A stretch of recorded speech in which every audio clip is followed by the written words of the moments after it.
Greetings, folks. It's good to be talking to you all again. I just got back from a huge road trip. First big one that I've done on this bike here, on a motorcycle in general. But yeah, I just got back from a road trip up to Michigan on my first gen KLR here, and it went really good. I live down in Florida. I ended up taking 75 pretty much all the way up. Took about 3 days. I made it to about Atlanta the first day, and then second day I went from Atlanta to Cincinnati. That was a longer day. I think that was about 8 hours of riding or so, and then last day Cincinnati up to about Detroit area, and it was great. And then stayed in Michigan for a week or so, visited the family and everything like that, and then came back down. And I'd gotten a couple recommendations from riders that I know here that this road called the Blue Ridge Parkway is apparently a really great road. And so I looked on the map, and it ended up being connected to another road that I was wanting to ride called Skyline Drive. And Skyline Drive is this beautiful road. It goes along a whole mountain ridge out in Shenandoah National Park over in Virginia, and the Blue Ridge Parkway is connected to it. Like, you start at Skyline Drive up in Front Royal, Virginia, and then you go down Shenandoah Park, and then it just goes right into the Blue Ridge Parkway. So that I thought that was a funny little coincidence. And then I was also planning on doing the Tail of the Dragon, which is pretty much at the end of Blue Ridge Parkway. Just by chance, all three of those lined up. It was kind of cool. But I got to about the 350 mile mark on the Blue Ridge Parkway, and the timing of everything just wasn't really lining up very well. I think there was this big storm coming through pretty much the whole east side of the country. And yeah, the timing wasn't going to line up to that would allow me to do the Tail of the Dragon as well. So I made it through most of the Blue Ridge Parkway. I think I stopped off kind of near Asheville. I think I stopped off like 80 miles north of Asheville or so, something like that. But took a number of different highways down through South Carolina, then down pretty much along the East Coast through Georgia, through Jacksonville, and back to where I am in Florida. So yeah, it went really well. It was really fun. And the Blue Ridge Parkway, oh my gosh, the the views and the road, it's pretty much 500 miles of curvy roads through forest, no traffic lights, no billboards or anything, and you're pretty much going along the ridges of the tops of mountains and then down through their valleys, and it's just gorgeous the entire way. You're like riding through these cliffs and everything. Oh my gosh. If you have any bike that is like comfortable to ride for an extended period of time, go there and do the Skyline Drive too. It was kind of interesting. It was like Skyline was a bit more technical. There were tighter turns and more variation of turns, and it was, I wouldn't say it was more pretty. I think Blue Ridge was more pretty, but Skyline was definitely more technical. It was a little more fun on the bike. And then Blue Ridge, it started out decently technical, about the same as what it was on Skyline. And then sort of near the middle, it pretty much just got to like more flowy turns and stuff, going through farms and everything.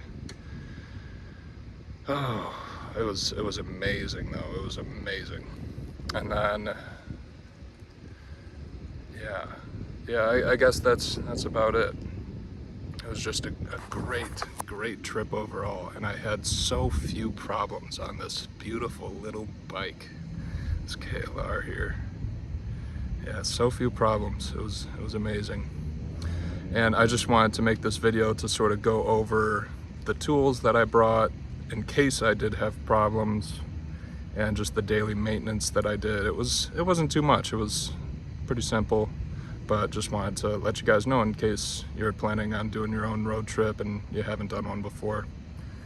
And I know there's some videos out there like this, but you know, why not make another? So I guess I'll just start out with the daily maintenance that I was doing. So yeah, after each day of riding in the morning, I would wake up and I would check my tire pressures, because I don't know if this is a problem with you guys, but at least with my tires, they end up like losing a little bit of air pretty much since I've had this bike. I don't know if I've installed the tubes wrong or something, but it's not drastic. But you know, maybe I lose about 4 or 5 psi after a long day of riding. So I check the tire pressures, and I've got this cool, it's this Ryobi, I'm not sponsored by any company, but got this cool Ryobi drill looking thing. That's an air compressor, and it just runs off this normal Ryobi battery.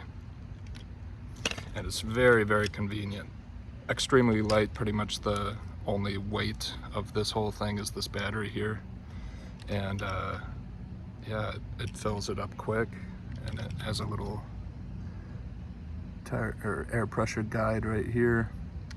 Also comes with a couple cool attachments, like it's got this little nozzle here that lets you turn it into like a blower type thing, and I think this is for like balls or something. But yeah, this is super handy. I carry it around in this box right here wherever I go, but it was awesome to have on the road trip. Every morning I'd check my tire pressures, fill them up to what I run them at. I do 32 psi in the front and 30 psi in the rear.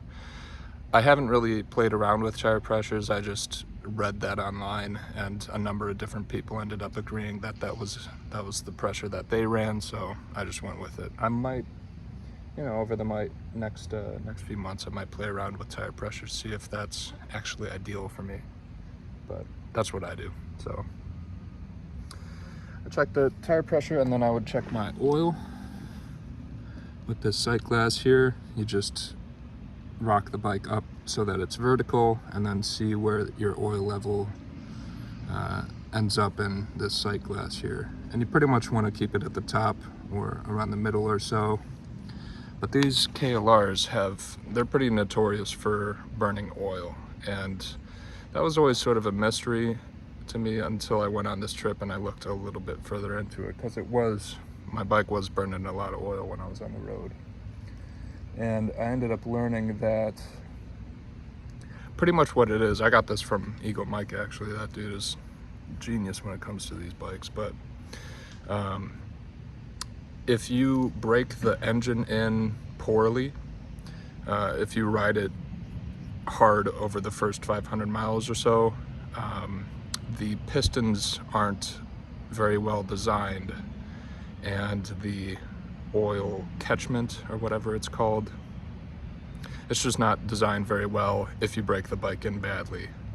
And so if that's been done, if you ride the bike over 5,000 RPMs for any extended period of time, it'll just burn oil, and you can destroy your engine doing that. If you don't check it for a while and you're just riding it on the highway over 5,000 RPM, you can just totally destroy your engine. So I would check it every time I took a break. I wouldn't check it when I would get gas, because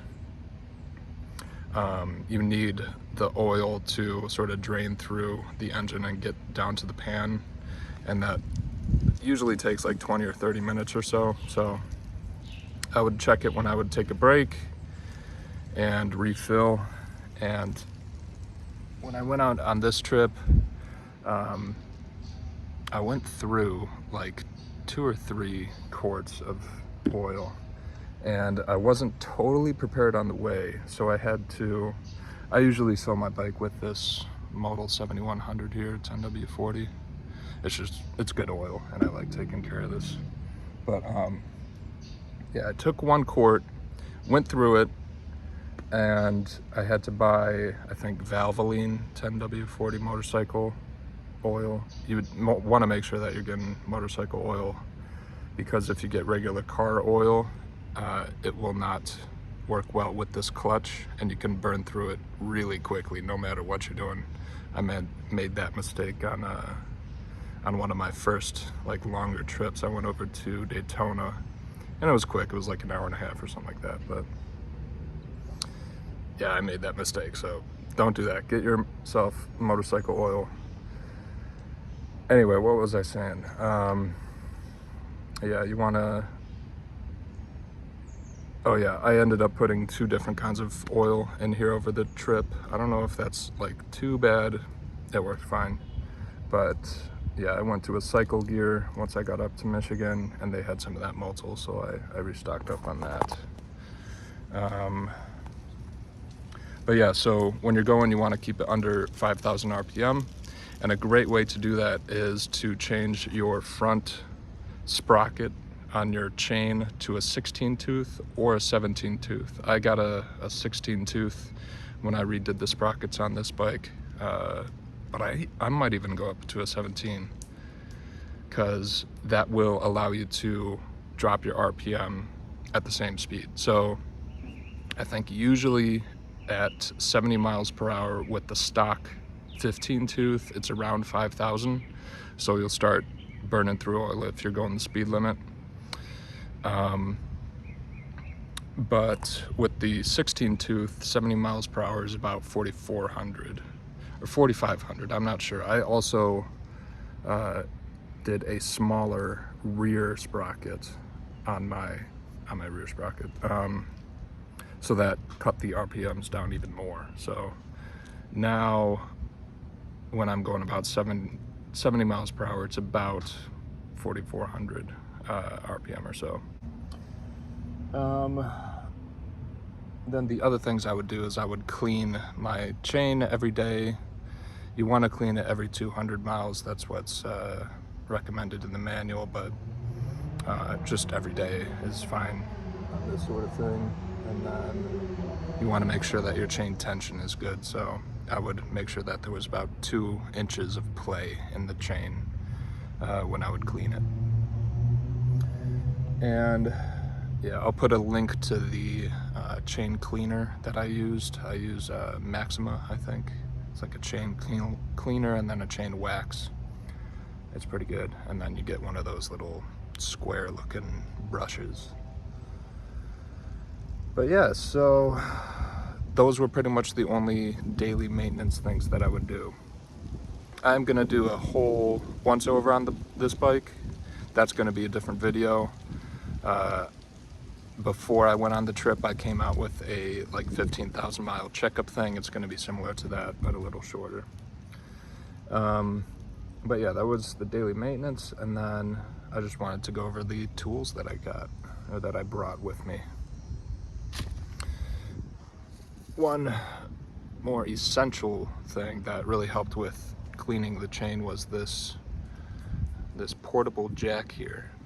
I got this off of Eagle Mike's website. It's very light, and you pretty much just put it underneath this this foot peg here, and you want to get a zip tie around your front brake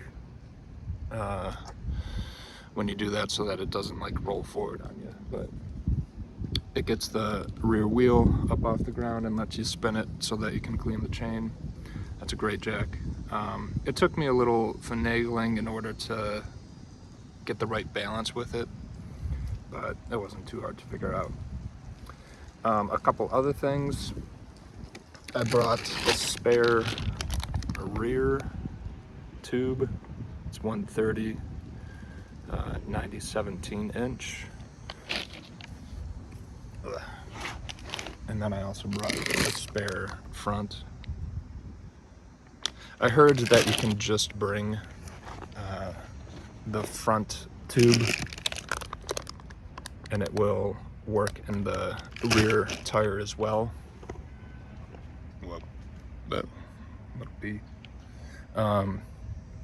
Yeah, you can just bring the 21 inch front tube, and that'll work in the rear tire if it ends up popping on you. I brought both just in case. And yeah, in order to take the tire off and get the tube and everything, I brought this large ratchet along with the sockets needed to take both castle nuts off. Let's get these out of my, got this nice little tool case here, but where are the sockets? There's the other one.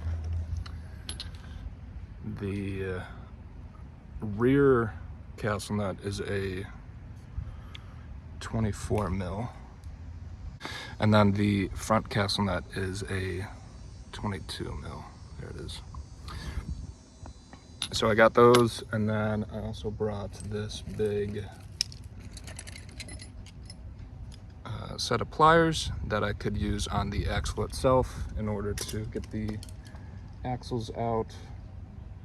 And then I've never like changed a tire by hand before. I've always used one of those tire machines. But I saw this guy on YouTube who ended up using one of these huge clamps to sort of unbead the tire. And then I've got a few just regular tire irons. And there are better tire irons out there that you can use that have, they're like wrenches, and you can get like a 24 mil tire iron that allows you to get the castle nuts out and then use them as a tire spoon. That would have been better, but I did not have time to order one of those and wait for it to get here, so I just brought those tire irons. And that was all a bit heavy. It did add a lot of weight in my bike, but I wasn't too concerned about that, at least this time. I think in the future I'll get those, but yeah. So that was all that. I think that's pretty much all you need to change your tubes if you end up getting a flat. I also brought a lot of zip ties. I also brought spare carburetor parts in case any of mine got messed up. I've got a whole bunch of stuff in here. Oh, I also got this this little valve core stemmer. I also brought some spare fuses in case any of mine popped. Just got this knife here, and then I've got tons of different pliers other than that, those large ones. I got needle nose, brought some regular ones, and some snippers. I don't carry all this stuff in my daily like portable bag, but I did add some for this this road trip. These two wrenches, this 12 and the 14, those will work on a lot of the different bolts on this bike, but these two specifically would help you tension the chain with those two nuts right there. That one's a 14 and that one's a 12. So for the chain tensioner, those both help. Just brought a little 3/8 socket, a ratchet, 10 mil wrench, 8 mil wrench, brought a little Loctite. One thing to mention is that but a few of the bolts and the screws on this bike ended up either falling off or getting loose. Like this one right here on this plastic. This is an aftermarket plastic that I put on here recently, and the little like nub thing that goes into the hole back on the gas tank that keeps it like down, that ended up vibrating loose. And then up there on, I think that screw right there, that one vibrated pretty loose before I caught it at a gas station and was able to tighten it down a good bit more. But yeah, you want to keep an eye on all your bolts and everything, make sure they're not getting loose, and you bring some Loctite in case they are. One notable thing was that when I got to my location up in Michigan, I looked and I was doing my daily chain cleaning, and the clip for the master link on my chain had fallen off, so I needed to grab the clip out of my spare master link right here and put the new one on. So definitely make sure to bring a spare master link. Just brought some electrical tape just in case, and then in case I did need to mess around with the master link, I brought this chain breaker here. This was the only thing that would allow me to press the master link together enough to get the clip over it when I was putting my new chain on a while ago. So I brought that in case I needed to change it. Just brought a regular Phillips screwdriver and a small flathead. This is small enough to work with some of the jets in the carburetor in case I needed to clean or change them. And then I got a lot of small stuff. Oh, also I've got this vice grip. I heard from a guy on Revzilla that these are really valuable. You can use them if your like brake lever or your clutch lever snaps. You can just put a vise on and that will sort of work as a makeshift lever for a while. Brought some JB Weld. That would help in a number of different situations. I've never used this stuff before on my bike. I've used it on some scooters, but I've heard it's good if your case cracks and you need to just patch it up quickly. I brought one of these little wrenches here, adjustable wrench. I've got a thumb screw on my carburetor, and it's only been on there for a few months. I haven't really tested it through many situations, so I brought this extra fuel mixture screw in case that one like vibrated out or something like that. It'd be easy to tell if it did. Your mixture would be all screwed up. I brought this mini little thing of silicone, good in many different situations as well. What else? Brought a little pocket knife. You know, this would actually probably replace this box cutter knife. I might not have needed to bring that. I brought a little 3/8 extension for my ratchet. An 18 mil socket. This is important because that is the size of your spark plug. So if you have any problems with that, you need an 18 mil. Oh, and if you do have a problem with your spark plug, you want to make sure to blow out the little dip around the spark plug on the engine. I could do that with that compressor right there because some dirt can get in there, and when you take your spark plug out, some of the dirt can get down into your piston. That's not good. I brought a spare spark plug, just an old one. I brought this 3/8 to 1/2 inch adjustment. I don't know if that'd be necessary because that big ratchet was a 1/2 inch. Brought some extra vacuum and fuel line. We're just going over a ton of stuff right now. My throat's getting a little dry here. What else do we got? We got a 6mm hex socket. We got a 5mm. And we've also got a 4. And I should really have a 3mm in here too, because I did this conversion on my the bolts on my carburetor, where I got the upgraded bolts from Eagle Mike that don't strip as easily as the stock ones, and I think those are a 3mm hex. So I think that's maybe why I packed this Allen wrench. That might be a 3mm. What else do I got? I've got a 14mm socket, an 8mm socket, got a 17mm socket. I think that's the size of one of the axle bolts. Got a 13mm socket, 12, and a 10, and then what else do we got? Just got some random bolts here in case I need them.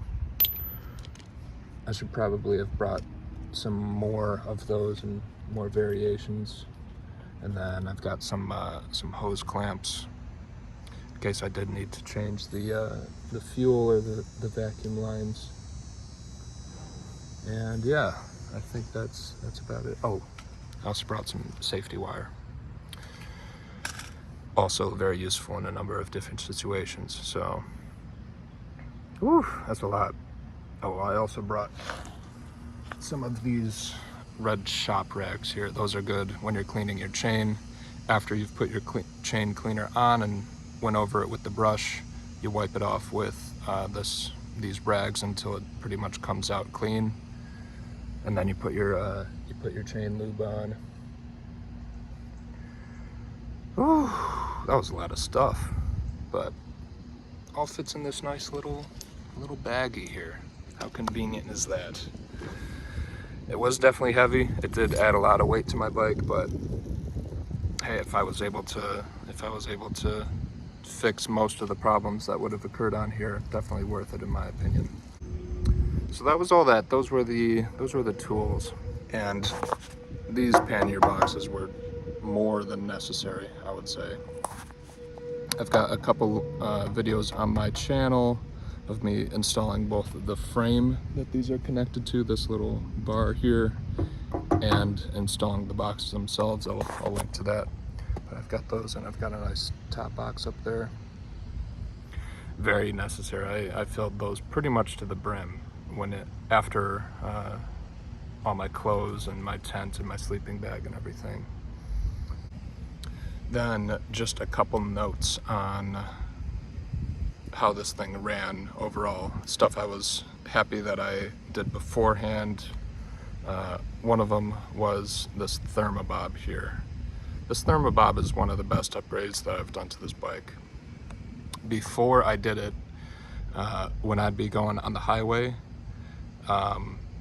so much air would be passing through the radiator that it would cool the bike off almost too much. And if it was cold at all outside, anything under like 55 or 50 degrees, it would cool it off so much that it would almost be like harmful to the engine. So this thermobob keeps the temperature pretty much right smack in the middle of the thermostat, and yeah, it's just amazing. The temperature did get pretty low, especially in the mountains on this trip, and if I didn't have that on there, that riding through those mountains pretty much would not have been possible. So that's a very important modification that I did. I've done a video for that as well, an installation video. Also, I would have liked to have done the subframe bolt. So, where is it? This bolt right here, and then the bolt that goes to the frame up here. Those are very soft metal stock, and Eagle Mike makes a upgrade kit for both of those sets of bolts that use a much harder metal. And if you've got a lot of weight on the back of your bike and it's stock, it can pretty much snap those bolts like while you're on the road, and the whole rear of the bike will just fall on your rear tire. So that wasn't good. Thankfully, with all the weight in these, and it was very heavy, I had a very heavy bike on this trip, but thankfully mine didn't snap. I will be doing that upgrade pretty soon for any future ones, especially if you ride 2 up or something like that. You definitely want to put that that subframe bolt upgrade on there. And then one interesting thing that I noticed, and I've noticed this for a few months now, but it really became pronounced when I was on the road trip, is every once in a while I will go to start my bike, and the first few firings of the piston will be really slow. It'll go like boom, boom, boom, boom, boom, boom, boom, and then it'll start up. I do not know what that is. It might be bad compression. I might need to change the piston rings or something like that.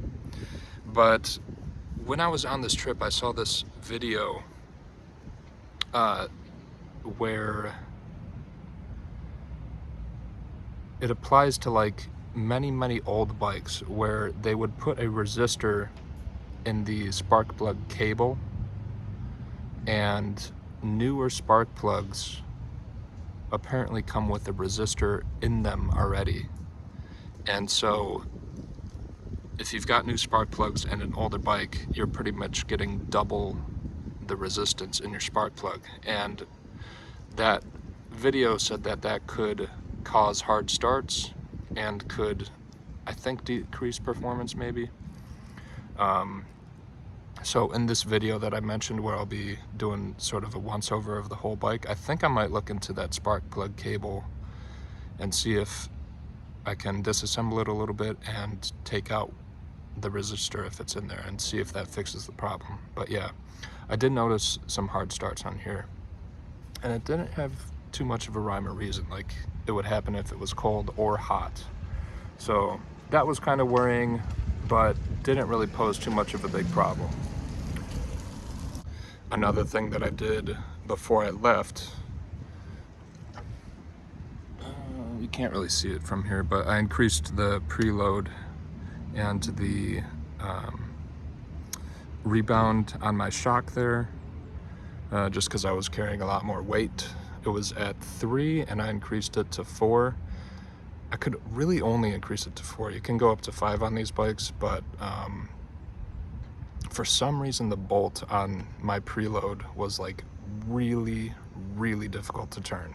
So I don't know if that's a result. I don't know if that means that my shock needs to be like rebuilt or something like that. I might rebuild my shock just for the hell of it soon, just to get some experience with that. And I also do want to put a stronger spring on my shock, so I might just rebuild it along when I do that. But yeah, I increased the preload. That is a 12 mil bolt on the other side of the bike, on the top of the shock, and then the rebound is, hopefully you can see it, but it's behind this little black plastic piece on the bottom of the shock. You remove the plastic piece, and then it's a little dial that you can turn. And I think that one goes up to 4. My rebound's at 3 right now. I probably should have put it up to 4, but yeah, so when I do this once over, I'll probably be reducing the preload back down to 3 or something like that. But I might take it, I might take this bike out for a little ride and see how it feels just on 4, without the extra weight, because I'm a heavier guy. So what else? Let's see. Oh yes, another thing that I would be very remiss to miss would be my adjustment of the fuel mixture screw right here. So I'm around sea level here in Florida, so I've got a lot of fuel going through my carburetor because the air is more dense here. And then when I was going through the mountains, I noticed that at first the bike was running a little, it felt underpowered. It felt like it was chugging along a little bit.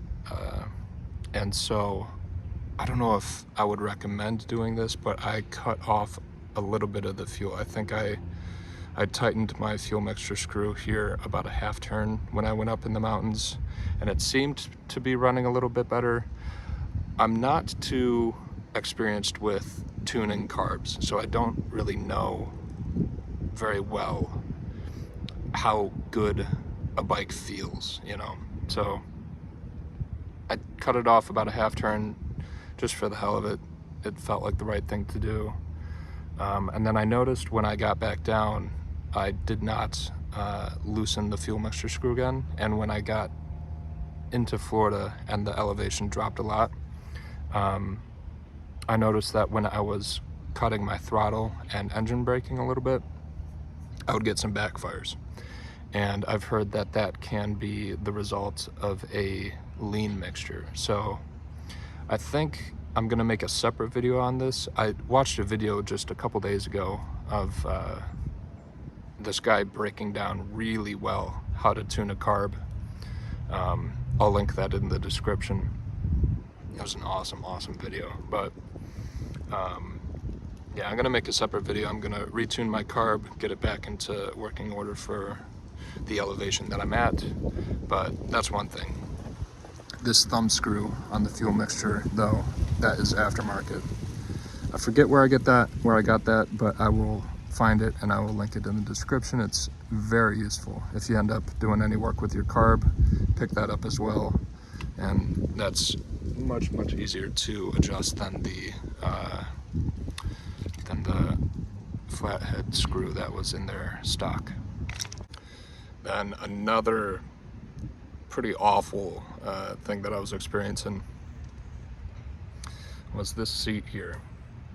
Now this seat I've heard is more comfortable than the Gen 2s and the Gen 3s, but I don't know, after a day or two of riding, it really starts to make your butt numb. And so I ended up getting a little pad. Let me grab it real quick. All right, I just checked my boxes. I actually think it's inside. I don't really feel like going in there right now, but I got this pad from J&P Cycles in Michigan. I think Cycle Gear is able to ship it to their stores as well, though they don't have it in stock or something like that, but I think it's Saddlemen or something like that, the brand. It's just a little memory foam gel pad type of thing. And it wasn't super comfortable, but it did make it tolerable. So that was nice, putting the little extra pad on there. I think coming up here in the next couple months, I might try to reupholster this seat and add some custom padding to it, maybe an inch or two of memory foam. That would be awesome. I might also try to install my own like heating element into it too. That would have been nice to have in those chilly mountains. Another important thing that I put on my bike for that cold was some heated hand grips. Oh boy, if I did not have those, I would have been screwed. My hands were getting really cold up in those chilly old mountains, and if I did not have those hand grips with me, I would have been done. My hands would have been numb, wouldn't have been able to pull my clutch. So that was awesome to have. It was also good because it cools off in the night, so you can ride a little bit longer into the night. Whew. But I will say, it would have been nice to have a cruise control little lever type of thing, because my hands were starting to get really sore after a few days riding and a lot of vibration on the hand grips. So one more important thing to mention that I brought was a extra canister of fuel. I bought a little 1 gallon fuel red tank, one of those red plastic tanks. I stuck it in my box, and that was very useful. I only needed it once, but like if you're going through a part of the country that is going to be pretty remote, not going to have a lot of gas stations, you get a lot of miles per tank out of these KLRs. Even with the, I upgraded my carburetor a while ago. I got the number 42 pilot jet, and I upgraded my main jet a little bit. And I don't get very good fuel mileage in the city anymore. Now when I do that, I think I get around 30 or 35. But on the highways, I was getting like between 40 and 45, which is pretty close to what I was getting stock, which was like 50-ish. Even still, you want to bring some extra fuel. And so I had about a gallon, and there was one bit in the Blue Ridge where I was kind of pushing my luck near the end of one of the days, and it was getting dark, and I was trying to make it to like a hotel or something like that, but I didn't really know the area at all. So and there was no like labels or anything, and the cell phone connection was bad. That was kind of rough. I'm not going to tell the story here. I might tell it in another video, but I ended up having to turn on my reserve up in the mountains there, and it pretty much got to the point where I was like almost out of gas. So I was really glad I had that extra gallon to fill up, and then I knew I had another 40 miles or so. Ended up making it to a little town, getting a little motel, and they had a gas station there. So that was nice. But definitely, if you're gonna be going remote at all outside of the highways or anything, make sure to bring a little extra gas. So then a couple final things to mention before this video is over. In that big 15,000 mile checkup video that I did, I ended up replacing, it's on the other side here, but the seal, the O-ring seal on the countershaft, it's very weak on these bikes, and so it can snap and cause a leak through your countershaft sprocket pretty easily. I think I noticed a decent oil leak around like 12,000 miles or so. I went through and replaced it, and it pretty much eliminated the leak, so that was awesome. But I did notice a couple times when I would stop on the road at a gas station or whatever, I would get done with my brake and notice that there was a drop on the floor, so that new O-ring might have snapped as well. So I might have to go through and redo that. And then a couple things I want to improve on for future road trips is just my ability to camp and eat cheaply. I had to eat out a lot. I brought some like jerky and some cashews with me and stuff, but that just wasn't doing it, you know. I also brought some like electrolyte packets, but it wasn't doing it. I need to do better on cheap food, and I need to do better on backcountry camping and like free camping and stuff. I ended up bringing like a tent and one of those small air mattresses and a nice sleeping bag with me, but I only used it once. The rest of the time I went in hotels, and some of that was due to the fact that I didn't really know how much I would be able to ride in a day. The maximum I was able to ride was about like 500, maybe 550 miles. That was pushing it though. Those were long days. A comfortable day would be about like 400 miles.